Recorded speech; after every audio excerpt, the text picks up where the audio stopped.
তৈরি হবে সহাবস্থানমূলক রাজনৈতিক পরিবেশ। ছাত্র সংসদ নির্বাচনের মাধ্যমে দেশপ্রেমিক জাতীয় নেতৃত্ব তৈরি হয়। 24-এর গণ অভ্যুত্থানের পরে এই বিষয়টি জাতির কাছে এখনো আরো বেশি সুস্পষ্ট। শিক্ষার্থীদের সাথে নিয়ে আমাদের সম্মিলিত দাবির মুখে দীর্ঘ 6 বছর পর আবারও ডাকসু নির্বাচনের তফসিল ঘোষণা করা হয়েছে। এই জন্য দাবি প্রশাসনকে ইসলামী ছাত্র আন্দোলন বাংলাদেশের পক্ষ থেকে আন্তরিক ধন্যবাদ জ্ঞাপন করছি। প্রিয় সাংবাদিক ভাইয়েরা, ডাকসু তফসিল ঘোষণার পর থেকে ক্যাম্পাসের চলমান পরিস্থিতি নিয়ে আমরা উদ্বিগ্ন। সম্প্রতি টিএসসিতে একটি প্রদর্শনীতে কিছু ছবিকে কেন্দ্র করে যে ঘটনা ঘটেছে তা আমাদেরকে বিস্মিত করেছে। 71-এর জাতির চেতনায় কেন্দ্রবিন্দু, যা নিয়ে প্রশ্ন রেখে স্বাধীন বাংলাদেশে রাজনীতি করার স্বপ্ন যে কোনো দলের জন্য আত্মঘাতী হবে।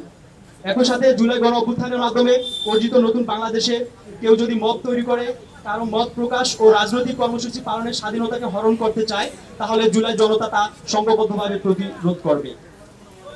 এই ঘটনায় প্রশাসনের নীরব ভূমিকা ক্যাম্পাসে অস্থিতিশীল পরিস্থিতি তৈরিতে অন্যতম প্রভাবকের ভূমিকা পালন করছে বলে আমরা মনে করছি।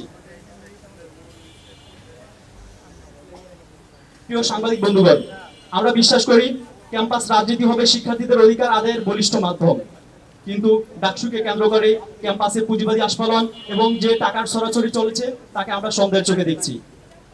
প্রিয় সাংবাদিক ভাইরা, সময় মতো ডাকসু আয়োজন হলে শিক্ষার্থীরা তাদের নির্বাচিত প্রতিনিধি পাবে, কিন্তু আপনারা ইতিমধ্যে হয়তো লক্ষ্য করেছেন যে কেউ কেউ তাদের নিজস্ব প্রস্তুতির ঘাটতি কিংবা জনসমর্থনের অভাবে এবং পরাজিত হওয়ার ভয়ে ডাকসু আয়োজনকে স্বাগত জানাচ্ছে না এবং ডাকসু বানচালের ক্যাম্পাসকে অস্থিতিশীল করা পায়তারা করছে।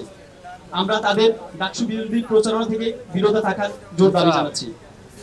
আমরা স্পষ্টভাবে ঘোষণা করতে চাই, তফসিলের শিডিউল অনুযায়ী ডাকসু নির্বাচন হতে হবে। সেজন্য শিক্ষার্থীদের সাথে নিয়ে ডাকসু নির্বাচন কমিশনকে সকল প্রকার সহযোগিতা করতে ইসলামী ছাত্র আন্দোলন বাংলাদেশ বদ্ধপরিকর। তবে পরস্পর বিরোধী হিংসাত্মক মন্তব্য, গুজব এবং ডাকসু বানচালের প্রবণতা থেকে মুক্ত রাখতে প্রশাসনকে শক্ত পদক্ষেপের জোর দাবি জানাচ্ছি।